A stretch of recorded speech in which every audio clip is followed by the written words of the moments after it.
Hello and welcome to our semi-weekly operational breakdown episode here at Colonial Outcast, where we use our collective military backgrounds and experience to debunk and expose military propaganda and to demonstrate the profound incompetence and clear genocidal intent of a particular nation-state in the Eastern Mediterranean. I, myself, Greg Stoker, am joined with Mark Wayne and Travis, as per usual. What's up? Hey. Oh, talkative today, are we? We did this last time. Oh man, we all missed the cue. Sarge? Look like a bunch of amateurs around here. We all do. Anyways, today we will be discussing Israel's bombing of an Iranian consulate in Damascus, Syria on April 1st. Don't know why they thought that would be a good idea. Maybe they were like, it's payday, so maybe we'll just cut loose a little bit. But it only makes them more unreasonable looking, more like a bad actor. And what is the net benefit of such a drastic action? Because remember, another nation's consulate is considered that nation's sovereign soil. So bombing that embassy or consulate from a global security standpoint is like bombing Iran itself. So we're going to talk about all of that today, but through the lens of this super irresponsible and perfidious article published April 9th in Time magazine, written by Dan Raviv and Yossi Melman, entitled Israel's Dangerous Game with Iran. So for context about the writers, Ravi is a former CBS News correspondent. Melman in Tel Aviv is a defense and security analyst for Haaretz. Their latest book is, quote, Spies Against Armageddon, Inside Israel's Secret Wars, unquote. So if you're wondering if this article that we're about to systematically deconstruct is biased towards Israel, nah, dude, it's totally objective, analytical journalism. April Fools, just kidding. April Fools is on the 1st of April, the day when Israel bombed the Iranian consulate. So, just what did you guys think of the article? We all read it before coming on today. Initial thoughts and feelings before we dive right in, paragraph by paragraph, and take it apart.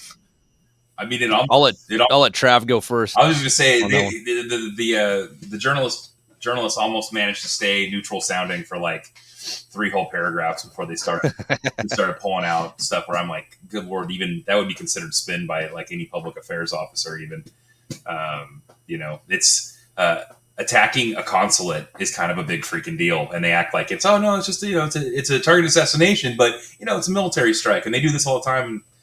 That's like nobody else does that. Nobody else hits consulates in other countries. That's so wild behaviorally.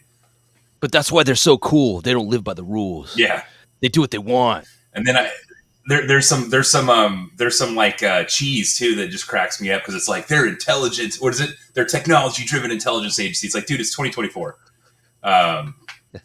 There's not a lot of countries that aren't technology-driven intelligence agencies. Yeah, so they keep getting credit for things that to me are just really, really basic shit. Yeah.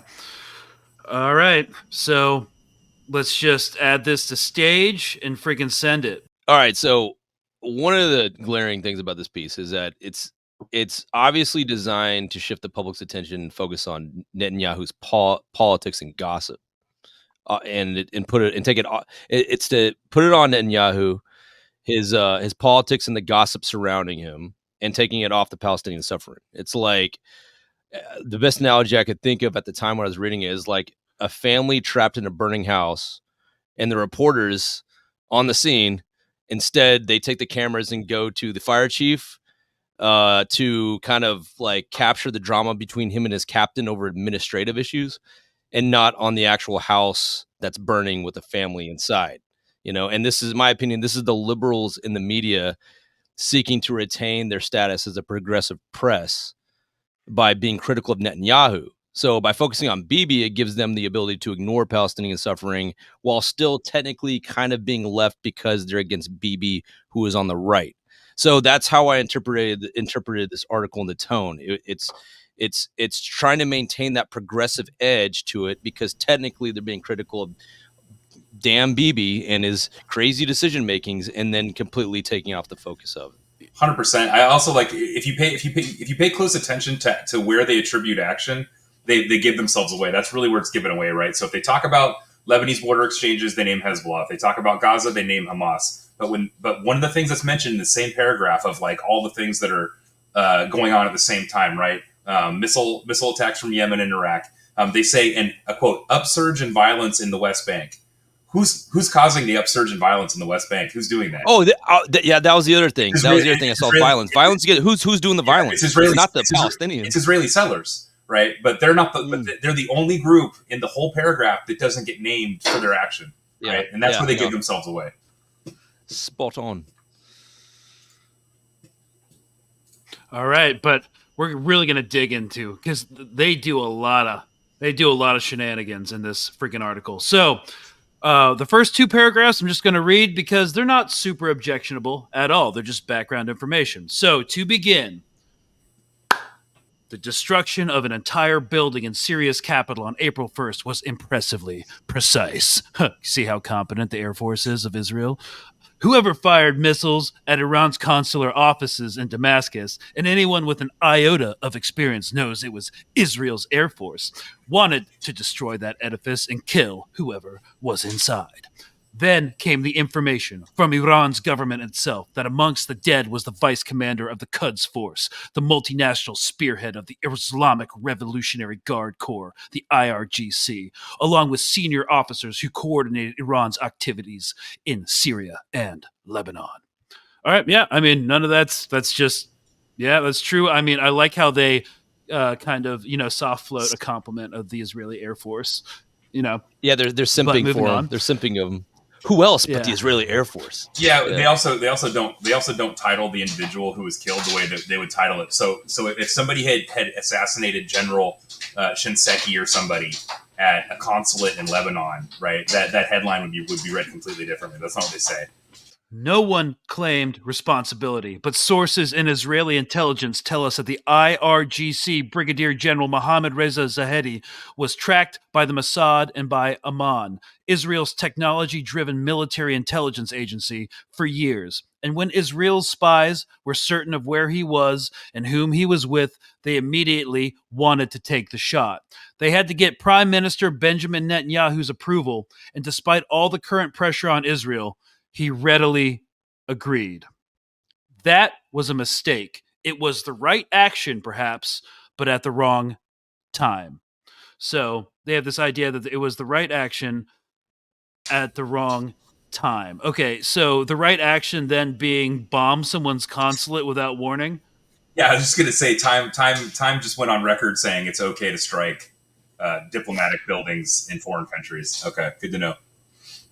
Yeah, and I notice how they're trying to hone in the narrative and the dispute over timing of it, as opposed to doing it in any of Israel's actions. So, but apparently it was the wrong time because I think Israel's clearly committing a genocide. So striking someone's embassy just makes them look a certain type of way, which is not good. Yeah.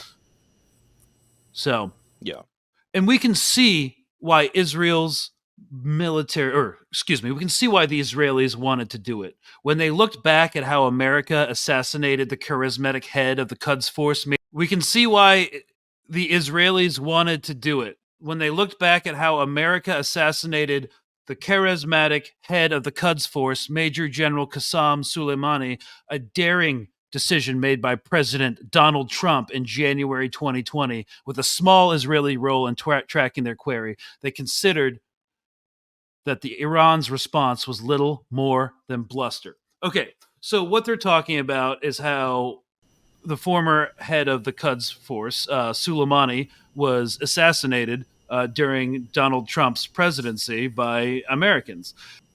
Yeah, they killed him. I think they killed him at Baghdad airport. Yeah. But this is really important because it for the audience, because it establishes the relationship between Iran and the West and the history behind it. So Soleimani was an Iranian military officer who served in the IRGC. His assassination in 2020, he was the commander of the Quds Force, an IRGC division primarily responsible for extraterritorial and clandestine military operations, and played a key role in the Syrian civil war through securing Russian intervention. So he was described as the single most powerful operative in the Middle East and a genius of asymmetric warfare.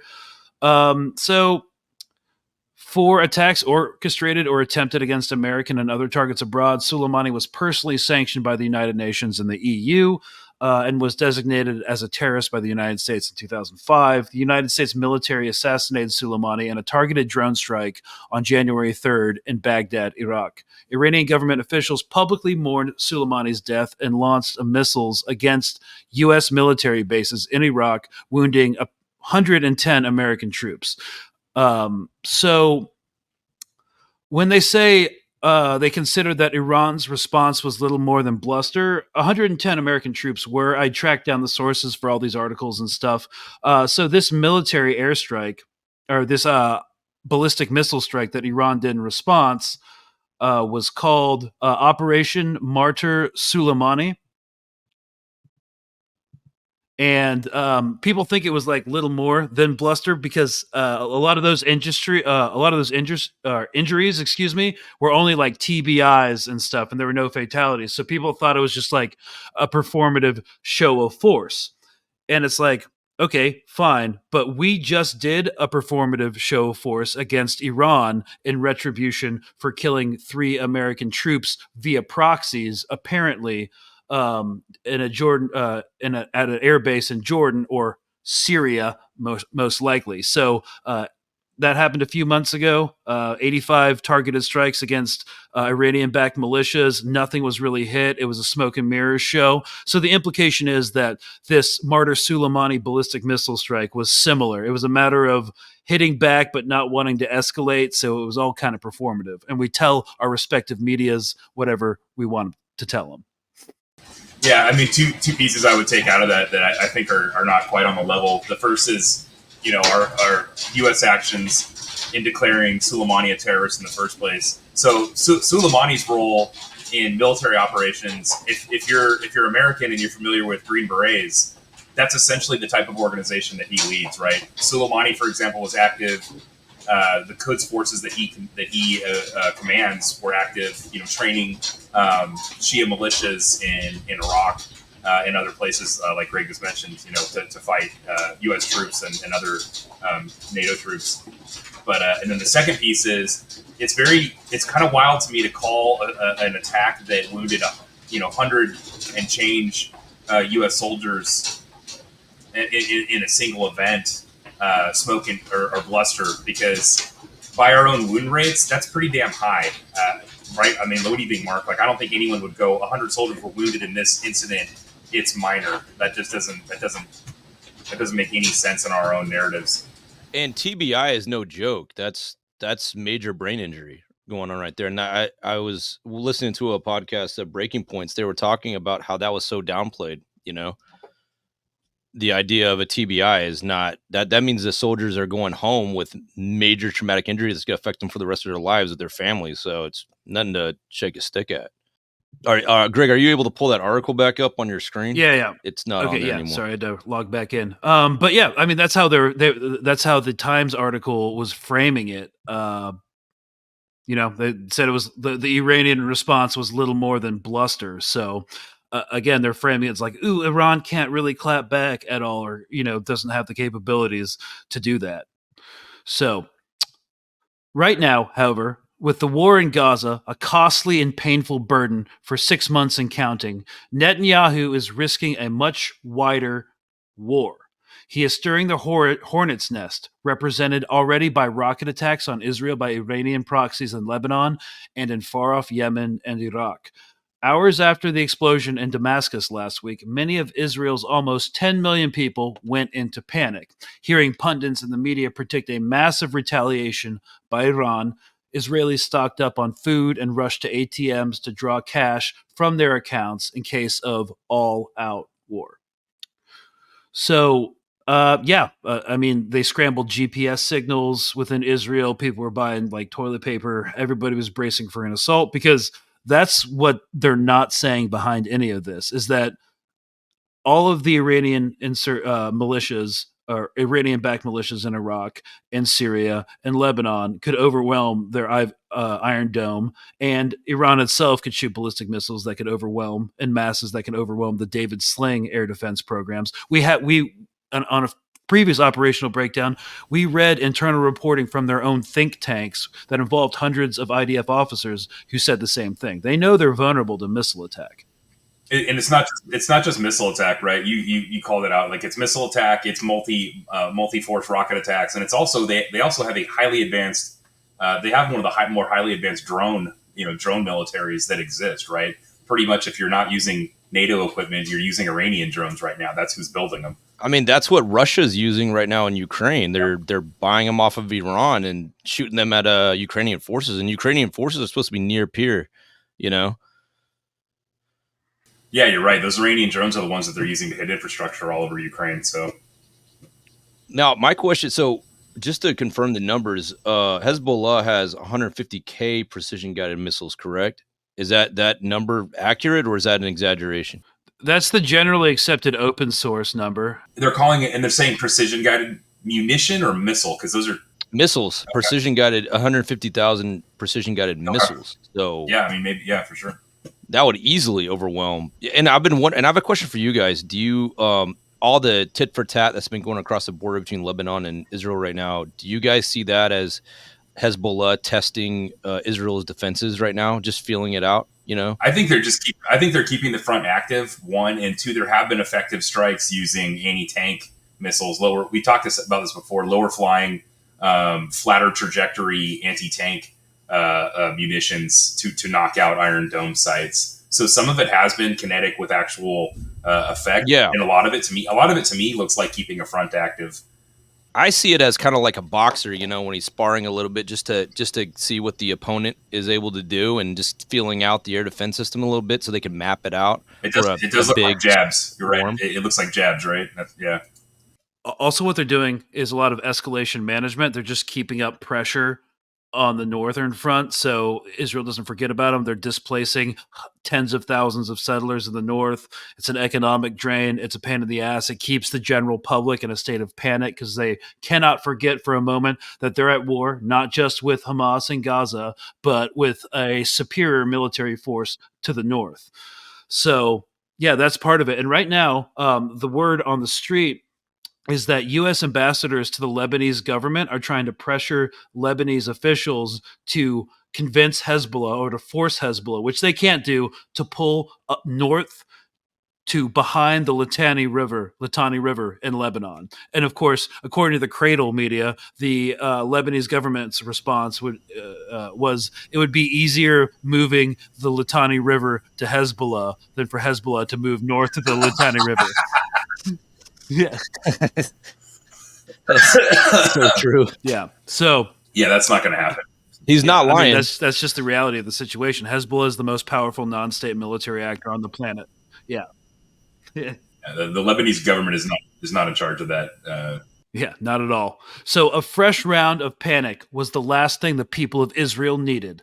Half a year after the Hamas attack of last October 7th, with its massacres and the kidnappings of over 200 hostages, Netanyahu probably saw flattening an Iranian building in Syria as part of restoring Israel's deterrence, meaning its ability to intimidate its hostile neighbors. And as we've mentioned before, this idea of deterrence and deterrence capacity is so incredibly important to Israeli existential security, because the myth of the IDF being the most powerful, the Mossad being the most omniscient intelligence source or agency, has been really important to mindfucking its neighbors into thinking that, you know, it's this impregnable fortress of a nation state. But October 7th has destroyed any notion that that's actually true. It was a massive intelligence failure. It was an epically massive military failure. Like, Apache pilots were trying to get targeting information on WhatsApp because, like, the military intelligence architecture was just non-existent. So the blood's in the water. So they're trying to do things to get their deterrence capacity back, like doing targeted strikes into Beirut to kill like a Hamas official, and now this consulate attack in Damascus. But I don't think there's anything that they can do to get their deterrence capacity back, because they need to defeat like Hezbollah, which they definitely can't do if they can't defeat Hamas. And by the way, like, also think of the demoralization on the IDF side versus the definite encouragement on Hezbollah side. So you, for example, Greg, sometimes you'll be able to see, footage from Hamas in Gaza and their successful strikes against Israeli targets, right? Well, you're seeing that as an American. Imagine what Hezbollah is seeing on their channels. They're seeing all kinds of successful strikes against Israeli targets from Hamas. So imagine how their Hezbollah fighters are getting pumped up for this and getting encouraged and seeing Israel's weakness way more than you and I are. And meanwhile, the IDF, they're getting demoralized on the ground in Gaza by seeing, their weaknesses on a daily basis, so there's that morale factor there. That's, a huge piece of the pie that you will not see in any of these articles. They definitely lost a lot of the mystique. Like, you're talking about their aura of deterrence, or the aura of their ability to deter attacks. And I think they've definitely lost a lot of that credibility. So, right, obviously the first one, the obvious one that we've already called out, the intelligence failure, the massive intelligence failure. You had multiple forces penetrate through multiple places on your border wall, right, and then attack multiple targets simultaneously while taking out observation posts, drone striking, striking with dismounts, etc. All very coordinated attack, and you miss the entire thing, which is an incredible intelligence failure. But the second piece, to your point, Mark, is where we've been watching their forces operate in an urban environment for 6 months now, and I'm watching them get beat by a force that they've basically been choking, for 75 years, that has way less capacity than Hezbollah, does not have significant anti-tank weapons with standoff. They have short-range anti-tank that they're using to great effect. But Hezbollah has, we were talking about this. Hamas is doing damage to Israeli mech units with 100-meter standoff, shoulder-launched, RPG-based weapon systems and some EFPs. Hezbollah has $200 a piece. Yeah, Hezbollah has 10-kilometer capable video optically guided anti-tank missiles. Entirely different capacity in pre-dug positions. And the tunnel network is probably even way more vast than that of Gaza's. So if I'm Hezbollah watching Israeli mech forces, I'm not afraid of you crossing the Lebanese border. I wouldn't be. Inversely, on the IDF side, they're getting demoralized by seeing their weakness. And, so IDF forces are coming out of France and England and the US. They're not hardened like Hezbollah at all. So that puts this consulate strike in context for me, because to me it looks like a bully who just got his ass kicked and is now, found something else to pick on, or somebody else to hit in the cafeteria. Yeah. That's what it looks like. It looks like somebody lashing out. It doesn't look like a coherent, reasoned strategic response to me. Yeah. So that's the whole thing about Israeli deterrence. Again, to repeat the first sentence, Netanyahu probably saw flattening an Iranian building in Syria as part of restoring Israel's deterrence. But as is typical of Israel's longest-serving prime minister, Netanyahu's main concern is with his own image. Yeah, he's a political animal and survivalist. He wants to look bold in the wake of a security and intelligence failure for which he must share the blame. I mean, yeah, obviously. He hasn't stopped playing politics for a second. Since the trauma of the worst attack on Jews since the Nazi Holocaust, of course, got to fit that one in there, and every hour of every day, he is seeking to reverse his vulnerable political fortune.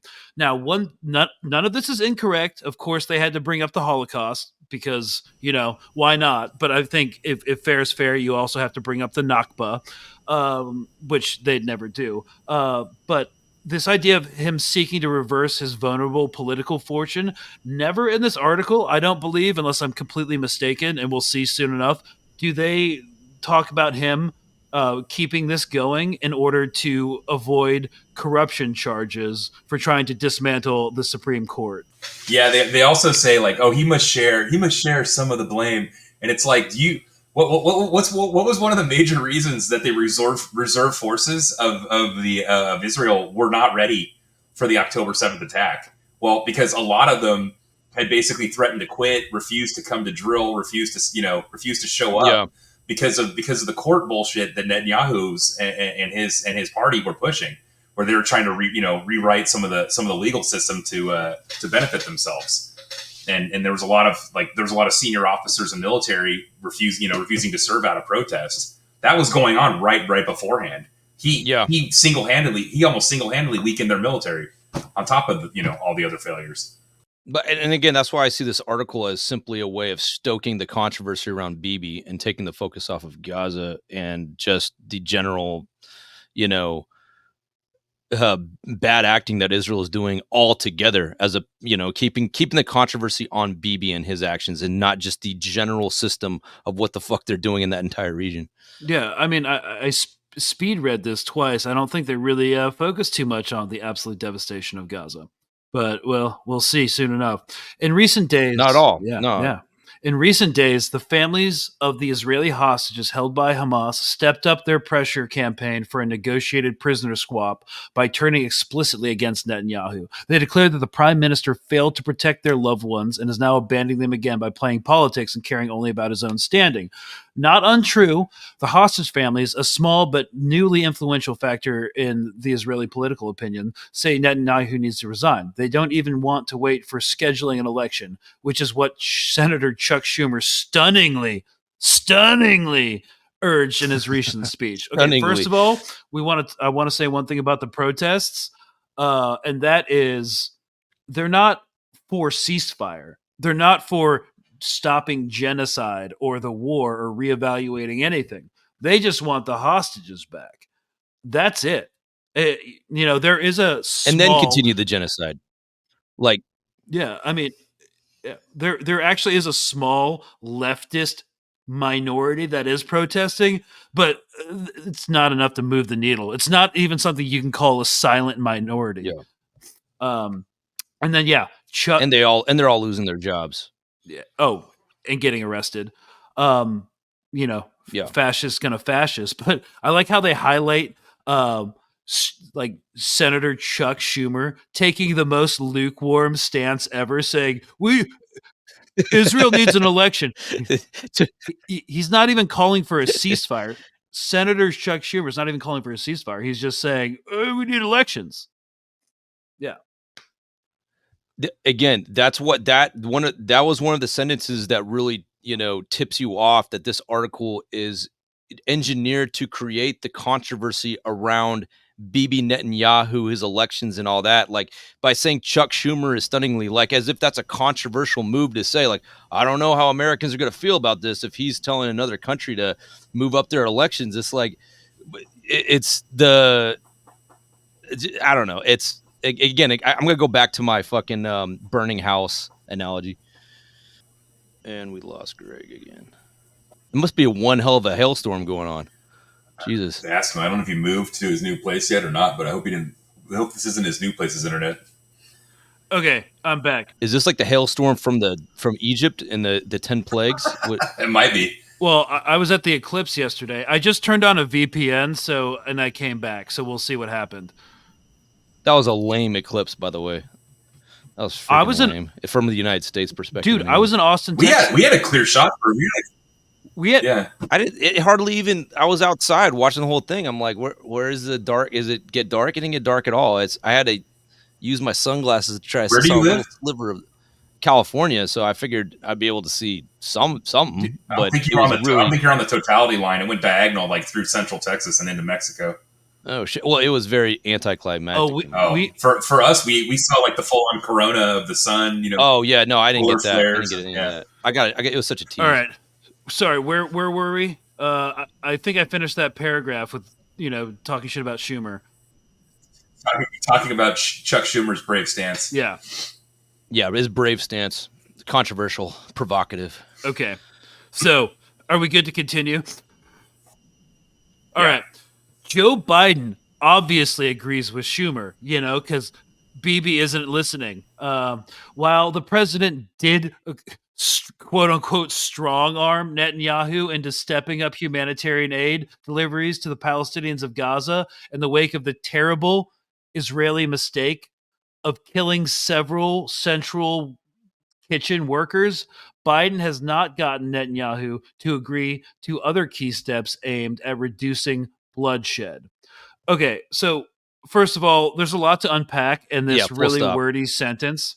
Okay, Joe Biden obviously doesn't want to work with Netanyahu. I mean, he's talking to the foremost opposition leader right now. They brought him to Washington a couple weeks ago, so they're positioning him to kind of take over, hopefully.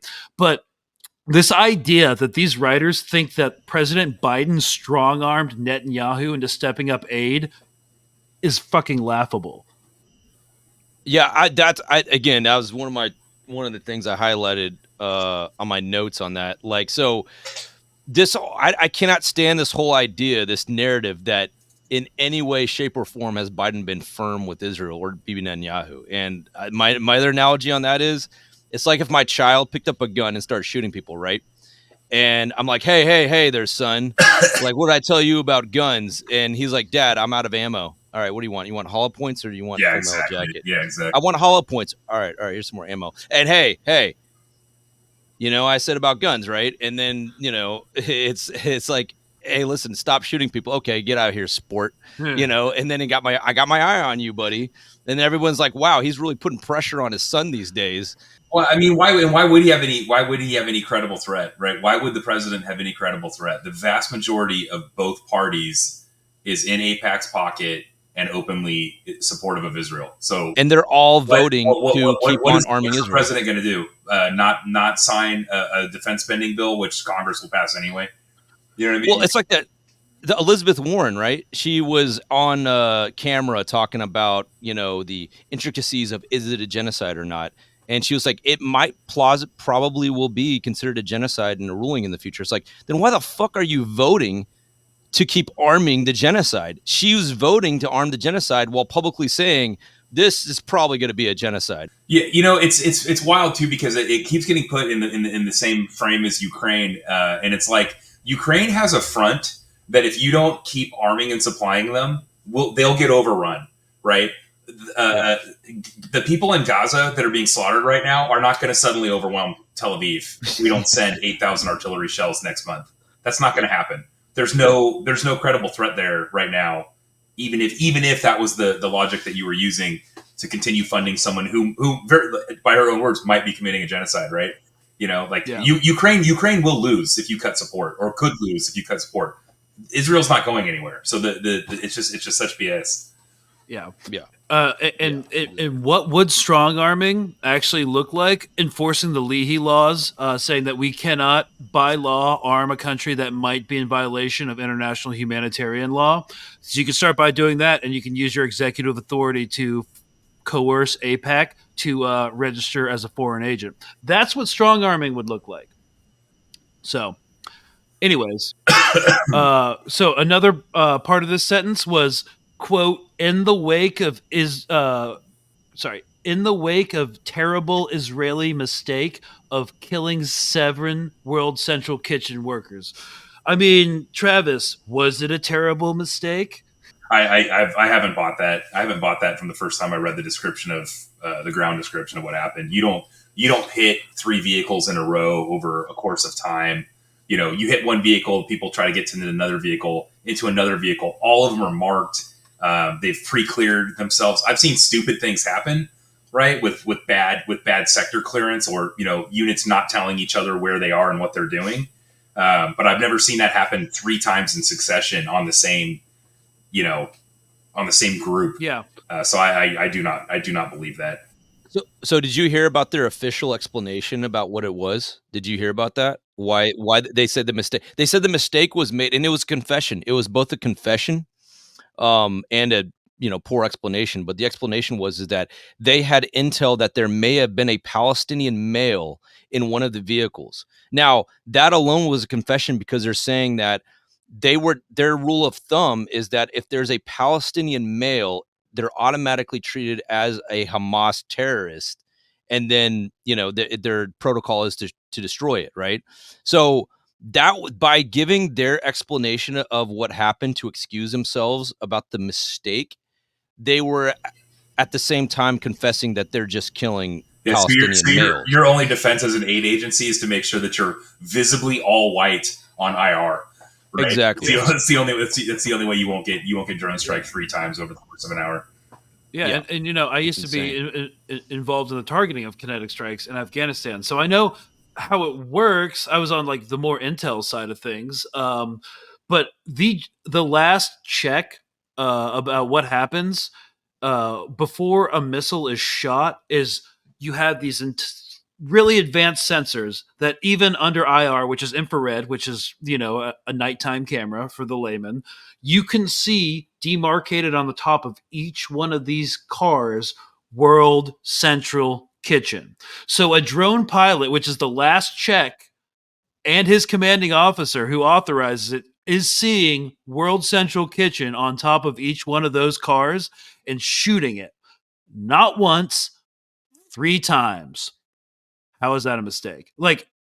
So let's pretend it was a mistake. So either okay, well, and they didn't strike the same target 3 times, right?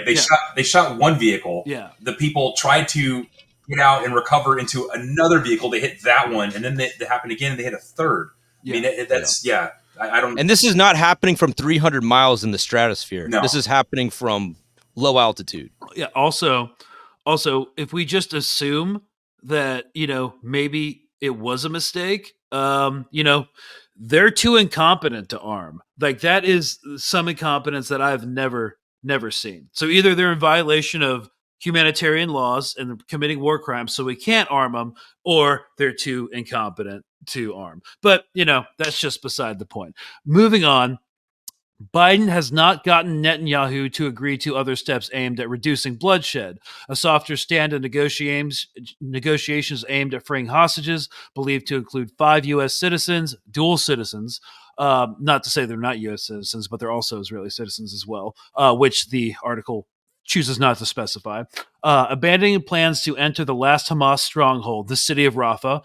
By the way, we know this isn't the last Hamas stronghold because Hamas just put out a bunch of timestamped geolocated videos of them operating both in the north and in Khan Yunis, which is not in Rafah, unless somehow more than 1 million Gazan refugees can be safely moved, which they can't because they have nowhere to go. They're up against the last wall. And helping to lay plans for reconstruction and governance in Gaza aimed at paving the way for an independent Palestinian state. They also failed to mention that this Palestinian state would have to be demilitarized, which is untenable. Netanyahu refuses to assent to a 2-state solution. Palestine living alongside Israel as a sovereign nation, and extreme Jewish nationalists in his cabinet won't go along with any concessions. Right, they won't. So it's a stalemate. And since the U.S. is actually not strong arming anybody or anything, this deadlock will continue. If any sanity was going to happen, I think a ceasefire should have happened in New Year's or like early February. But no, they just keep chugging along. Okay, against this background is a long-standing strategy of the Mossad and other security agencies, targeted assassinations. It was Pavlovian reaction when the spies locked onto British Brigadier General Zahedi's precise location. We found him. Let's kill him. That's just some apologism for a freaking stupid political decision, in my opinion. Oh, it's a Pavlovian reaction. When the spies found him, they had to kill him. That's just what spies do. I thought part of this was really telling too, because they mentioned somewhere, I think it's either here or a little bit down, where they're like, they didn't actually hit the consulate. They hit an apartment block next to the consulate and precisely killed him and just the people in that building. And it's like, oh, so you are capable of doing that without dropping 2,000-pound bombs on apartment blocks. I was gonna say this whole article is a confession. Yeah, this whole article is a confession on their precision capabilities. Yeah, exactly. It's like you totally can do precision strikes. You're just not doing it, which we all obviously know. Anyone who's dealt with any kind of this kind of fire targeting, we already know. And also to comment on what you said earlier, Greg, about there being Hamas. Their last stronghold is clearly not in Rafah.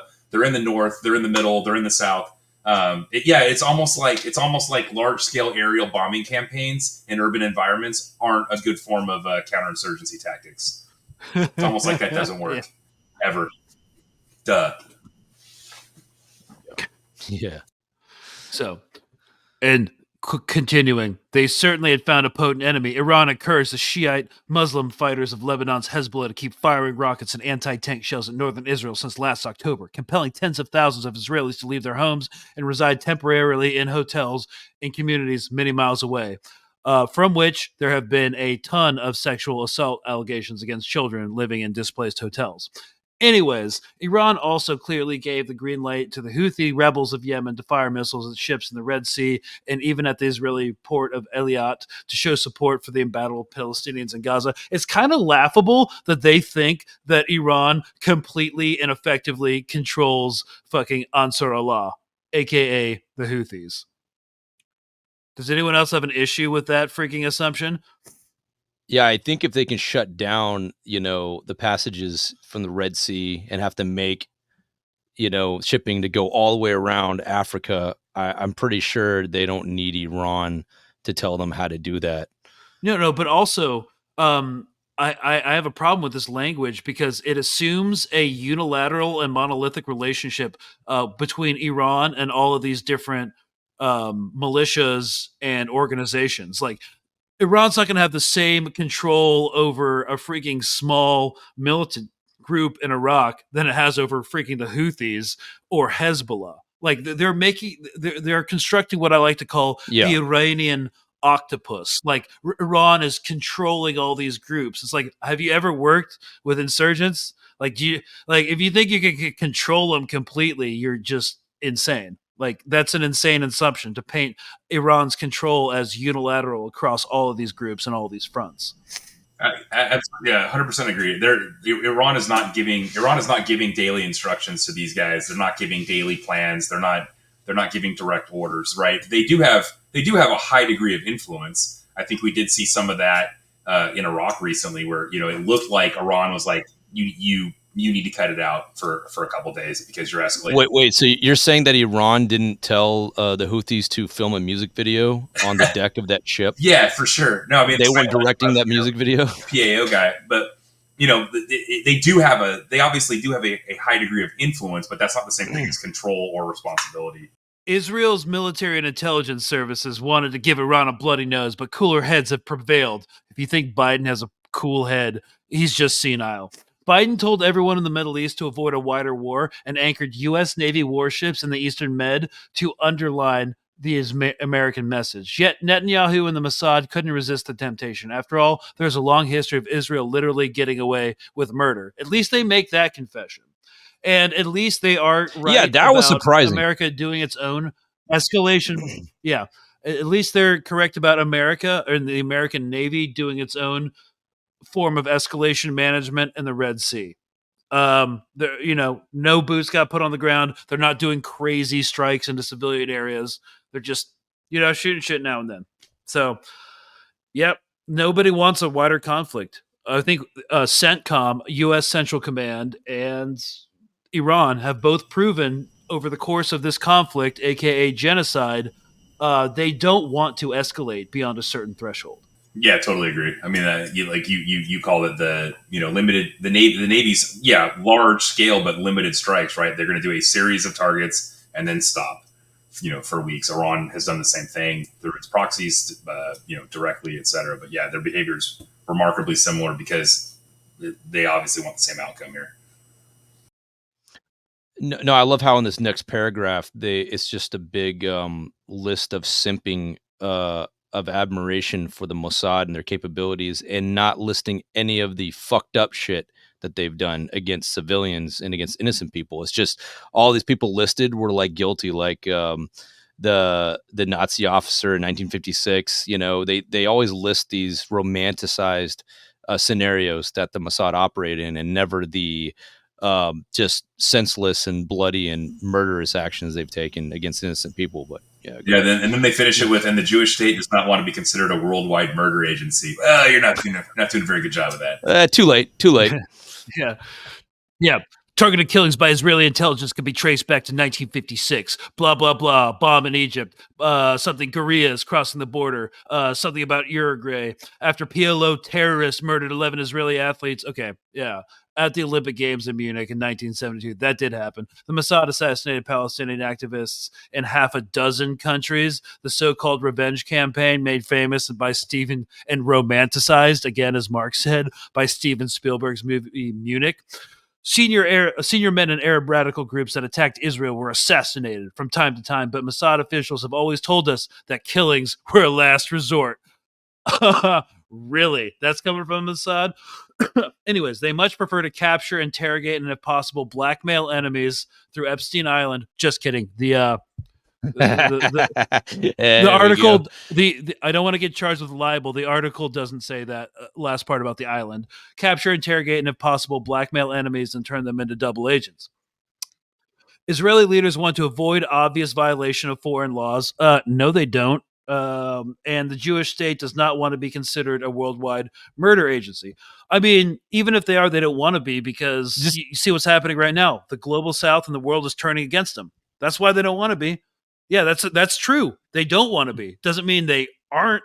This entire paragraph is completely ignoring Gaza out of the context. It's as if it's not happening at all. Like, none of the shit happening in Gaza is happening as they're talking about this. As if the only stuff happening in the world in that region is this, tit for tat between Iran and Israel. Well, that's all, the from the viewpoint that this is being written from, or from the viewpoint of our administration, stuff like that, that is all they care about, right? Gaza isn't on the radar. They wish it would go away. They wish it would drop out of the news. As far as Biden's concerned, or, other Iran is concerned, this is let's not escalate the proxy wars between two giant, between two hegemons. Can one of you rein in, your ally, so to speak? But yeah, they don't care. They're not writing about it because they don't care. It's not, it's not relevant to the actors in the story, which is sick. Yeah. Time is a joke.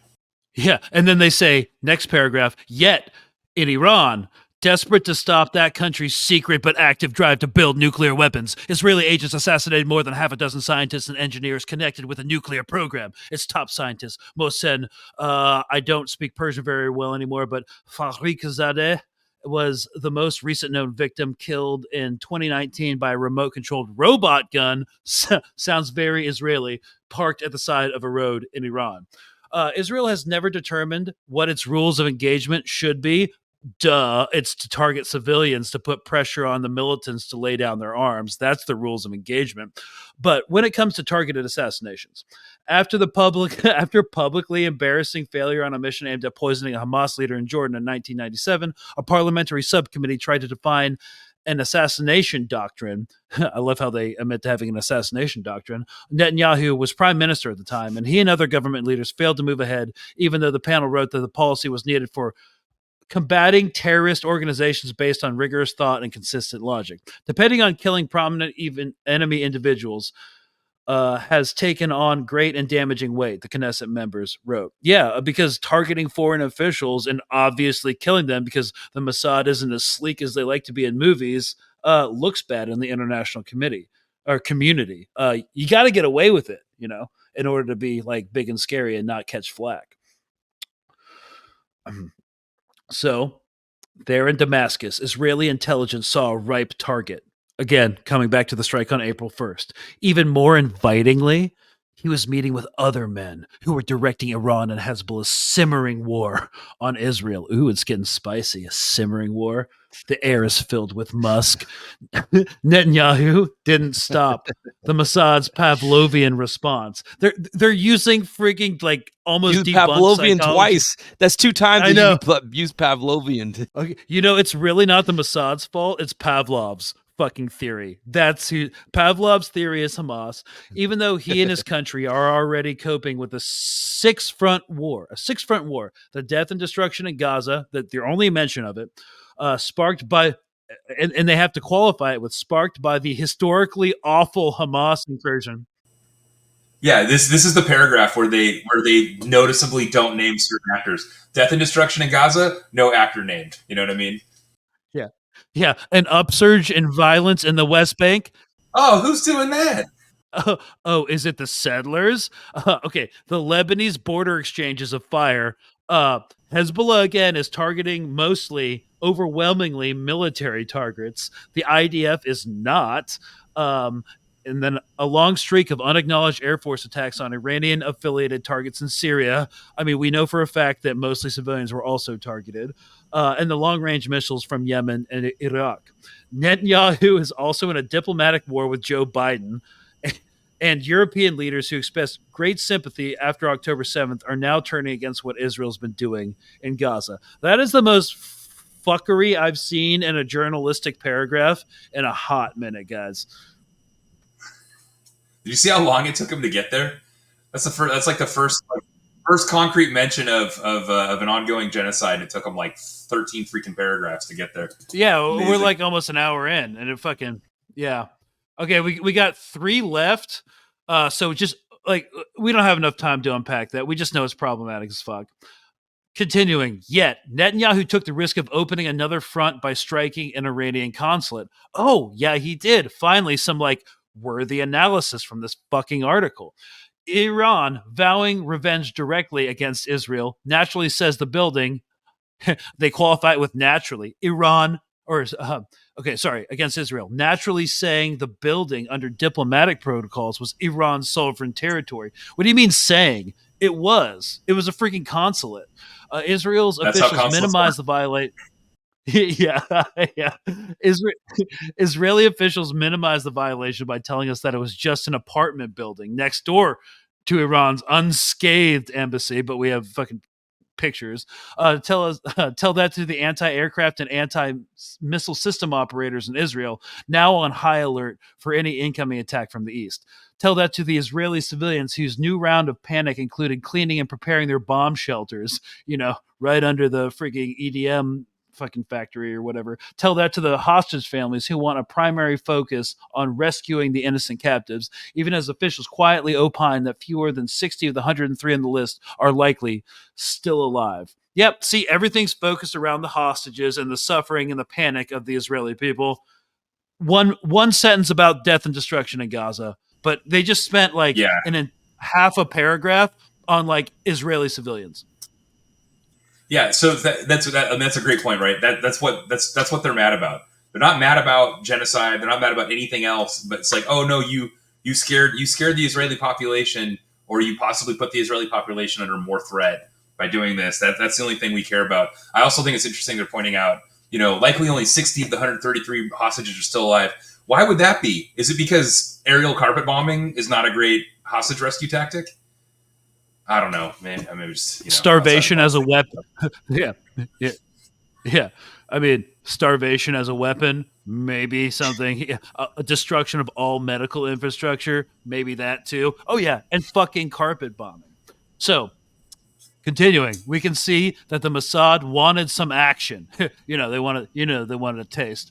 No, I said the last one you read, notice how there's absolutely no sympathy for America getting involved. Like they talk about how Israeli civilians or the drone or the anti-air, the air defense operators, no mention of concern of us getting dragged into it. Yep. So you see a lack of concern for American interests in this article as well. Like, who cares? Who cares if we get dragged into a war? It's just our boys and girls, So it's very much patriotic for Israel. This whole article, it's Israel patriotic, Israel focused. No concern about the American interest. I keep looking up to see if this is Jerusalem Daily and realizing, that's right.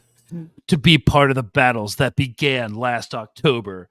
The head of the agency, David Barnea, has seemingly been relegated to the role of a messenger as he flies to Qatar and to Egypt to take part in mediation sessions with CIA Director William Burns. Hamas negotiators are in separate rooms when talks are underway in Doha and Cairo.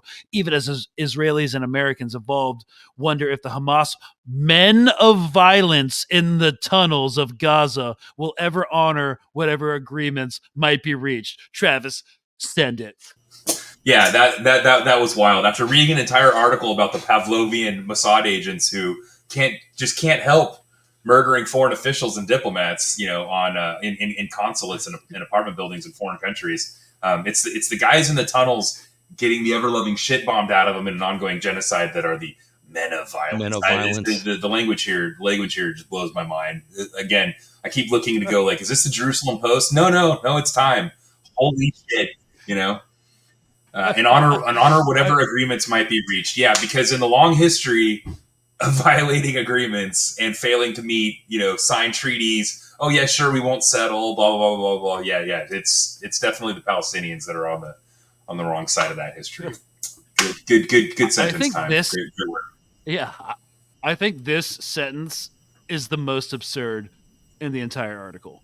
I think this takes the cake. You just talked about the Mossad smoking dudes for like the last 70 years and multiple iterations of them killing people and extortion and And what little defense that the Gazans have left, what little defense, what little actions they can take is considered violence. It's considered the men of violence. It's like, that'd be considered like the National Guard. If California was invaded by China, the National Guard would be considered men of violence for protecting them. It's like don't if someone's standing on my neck and you don't stop them, don't criticize how I get them off my neck. Yeah. Okay, so that's the worst sentence of the article. We got one paragraph left. Thank bejesus. So, a central decision maker in all this mess is Benjamin Bibi Netanyahu. He looms large with his ego, his resentment at the political foes in the media he labels as fake news, and the fact that he is on trial for alleged fraud involving bribes. Okay, they finally mentioned that. It is a slow-moving legal process, but one that is clearly motivated his refusal to call an early election. None is required until October 2026. Let that sink in. We could be looking at this guy for a minute. While Israeli society is marred by a combustible mix of angry and divided citizens, and despite his terrible poll ratings, Netanyahu keeps hanging on to power by his fingernails. If he thought angering Joe Biden, violating diplomatic norms, and risking a longer and wider war could help him, Israel's prime minister is willing to take the shot. That's like one of the only things in this article I agree with. Bibi will keep this shit continuing for his own existential political survival. But it's an Israel-centric viewpoint, right? It's an Israel-centric viewpoint. They're mad about Bibi, and they're mad about, hey, you caused a threat to Israeli citizens. They don't care about anything else. But yeah, no wonder they're focusing on Netanyahu. They didn't mention the mechanism by which Bibi is holding on to power. He's holding on to power because he's declared it a time of war. So therefore, as long as the status quo is it's wartime, he can maintain his power. So yeah, 2026 is the estimated time it's gonna, for the election. But if he declares Israel in a state of war past 2026, they won't have an election even then. Can't they have it earlier than that anyway? Aren't they a parliamentary system? Don't they have the ability to? Not in time of war. He has emergency powers. So right so if emergency powers ended, his opponents could trigger the parliamentary process and get him. No, not in time of war. I believe he has Palpatine emergency powers. Yeah, that's what I'm saying. That part would have to stop. Once that part stops, he could potentially be removed. Potentially, yeah. Okay. So whoopee! I can't wait till 2026. I'll be happy to sit here and watch him burn it all down around him. So no, I think that us dissecting this article is extremely important, no matter how boring it may be for the audience, because this is the mainstream media. This is what your average citizen is reading. It's probably the only funnel that so many Americans are seeing this entire conflict through. So it's good that we see the strategies used in these media articles to kind of shift the narrative around people like Bibi, the language being used. We're doing opposition research by analyzing this article, and it's very important opposition research so that us on the pro-Palestinian movement side, if we come in contact with somebody who doesn't know the full situation and they're reading an article like this, we can educate them and being like, okay, look, the way that they wrote this article, the different nuances in it, it's very strategic. It's a very strategic way of taking the focus off of the Palestinian suffering and putting it on the politics surrounding and the strategies surrounding Bibi Netanyahu and I agree with you, Mark, but I think it's literally written like an article that was written in Tel Aviv by a Tel Aviv. This is how Eretz article. I mean, like it wouldn't be the first time. I can't, again, I'm not trying to commit libel, so I'm not saying I know that time is running. You're actually not committing libel, because I said at the beginning of the episode, one of the co-authors of this was he literally writes for Haaretz. Yeah. Yeah. This is a Haaretz article. Like, it reads like a Haaretz article. But the point that I was trying to get at was there's been cases in that did make the U.S. news of U.S. journalists who have been having to clear their U.S. journalist written stories for an American audience through a Tel Aviv desk, for media scrubbing, right? And so this is obviously one of the co-authors is from there. But like that's the message you're getting. Like, this reads like a Haaretz article, and one of the guys writes for them. But yeah, I mean, this doesn't even read like U.S. news, which is wild. But it is. No, it doesn't. Because it noticed the lack of concern. Like, you can just see it in the it's centering the concern around Israel getting pulled into a conflict, and not the United States getting pulled into a conflict, which you would think would be the center, since this is for an American audience from Time magazine. So it's been completely hijacked. It's for an American audience about Israel hitting an embassy of a country that's already has an adversarial relationship with the United States, and the United States has multiple servicemen within easy reach of that nation in the region. Nowhere in this article is that mentioned. Exactly. Nope. Yeah. This is Israeli propaganda with an American media stamp on it. It's kind of crazy that it's April, 6 months in, and everybody knows it's happening, or like a lot of people do, and it's still happening, that they're putting out this shameless freaking apologist rag. Yeah. I mean, if you're the type of person who reads Time magazine and depends on Time magazine for the latest updates on something, then yeah, I can see anybody reading this falling for it. So it's geared for the audience that reads Time magazine, I mean, yeah, well, as Travis mentioned, Time magazine was like one of the trusted sources in his household. It wasn't mine too. So was The Economist, and look at what The Economist has done. Yeah, my dad doesn't read it anymore, but like when I was growing up, yeah, like my dad read that, it came weekly. I read it. I grew up reading it, because it was in the house weekly. But yeah, they've had a fading credibility problem for quite a long time. But yeah, this is why they need to shut down TikTok, and this is why they need to censor the shit out of Instagram, because that's the only places the message is getting through, right? That's the only place the news is getting through to Americans. So don't you miss the good old days where you can just control the radio, the TV, and the newspapers, and then you can just shove propaganda out? Yeah, the world at war. The Arabs today have invaded the Jews and committed a massacre against a lot of innocent Jews today. It's like they're thinking in terms of old school propaganda tactics and methodologies and avenues of media.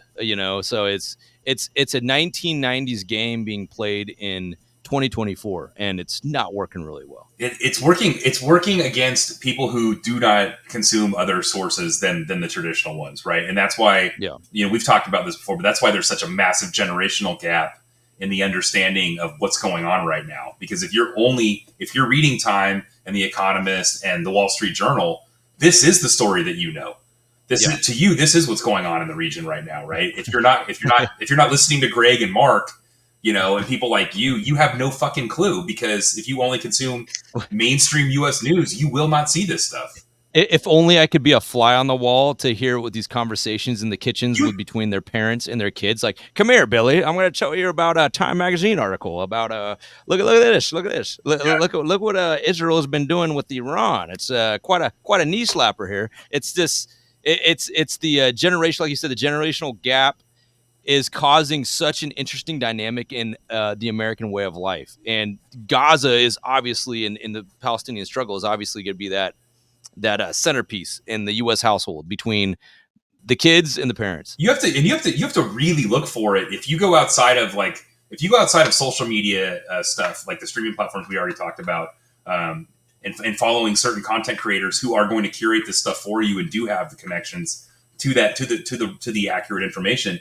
You have to really, even if you go really hunting, like MSNBC, Politico, even if you go hunting in the considered what are considered very left wing or the left side of the mainstream news, there's still very little content, right? Like I read Politico all the time. There's very little content there. You'd have to go look at like Al Jazeera to get it on the same format, and they're not. Most Americans do not read that, right? I mean, hopefully, that's shifting. They have I've been watching Al Jazeera since the Arab Spring. Yeah, same. That was the only media agency that had like the most hardy content, that actually had stuff that was real, like the interviews and documentaries they do. It's unmatched. And one of my questions is, how come Al Jazeera has been able to go uncompromised? Like, I don't understand how they've been managed to do that. Does anybody have thoughts on that? Oh, hang on real quick. I mean, I love Al Jazeera. I was just on Al Jazeera Monday morning for a brief segment. So like, I'm down with Al Jazeera. Me too.